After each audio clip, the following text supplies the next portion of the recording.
আম্মু কি বাবা? দেখো আমি বোরকা পরে আছি।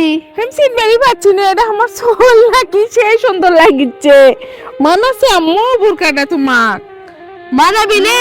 এই বোরখা অনেক দিনের শখ ছিল আমার। এই বোরখার জন্য বানাবে দিয়ে আসলাম, এক সপ্তাহ অপেক্ষা করলাম।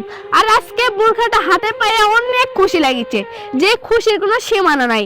আর এই খুশির পিছনে আসো তুমি আর আব্বু। আমাকে সেই খুশি লাগিচ্ছে, কি জন্য তোমাকে সেই সুন্দর মানাচ্ছে আম্মু বোরকাটা, সত্যি করছি। তো গাইস, আমি যখন আব্বুর কাছে আবদার করেছিলাম যে আব্বু এবার আমাকে একটা হাজি বোরখা বানিয়ে দাও, আব্বু আমার সঙ্গে সঙ্গে আবদারটা মেনে নেয় এবং পর দিনে এখন আমাকে নিয়ে টেলার্সে যায়, বোরখা বানাতে দিয়ে আসে।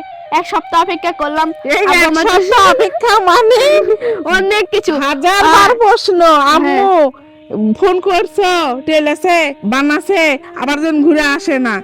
আম্মু আব্বুক বলছো, মানে শুনতে শুনতে। হ্যাঁ গাইস, আর কিন্তু একটা কথা, আমি যে এই কয়দিন অনেক খুশি ছিলাম সেটা কিন্তু আমার আব্বু বুঝতে পারছে। আর আব্বু তখনই কি বলে যে জিনিয়ার এত খুশি হচ্ছে মনে হচ্ছে আকাশ হাতা পেয়েছে, এত পরিমাণে জিনিয়ার খুশি। কি তো জানি- তখন আব্বুর কথা শুনে আমি হেসে দিতাম আর বলতাম হ্যাঁ আব্বু আমি সত্যি অনেক খুশি।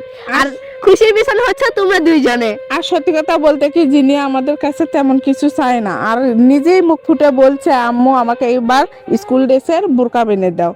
তার আব্বু বলছে আচ্ছা দিব। তারপরে দিল। ওই যে মেয়ের ঘুম ধরতিছে না, আজকে নিয়ে যাচ্ছে আম্মু, ঠিক মতো তো ঘুম ধরবি না। হ্যাঁ আজকে অনেক ঘুম হবে। আর তো সারাদিন আমি অপেক্ষা করবো যে কত তাড়াতাড়ি সকাল হবে, সকাল হওয়ার সঙ্গে বোরখা পরে স্কুলে যাব। আমার সেই আনন্দ লাগতেছে। তো গাইস, আজকের প্রশ্নটা আপনাদের জন্য, যে আমাকে এই হাজি বোরখা পরে কেমন লাগতেছে অবশ্যই আপনারা কমেন্টে জানাবেন। আমার কাছে অনেক সুন্দর লাগছে।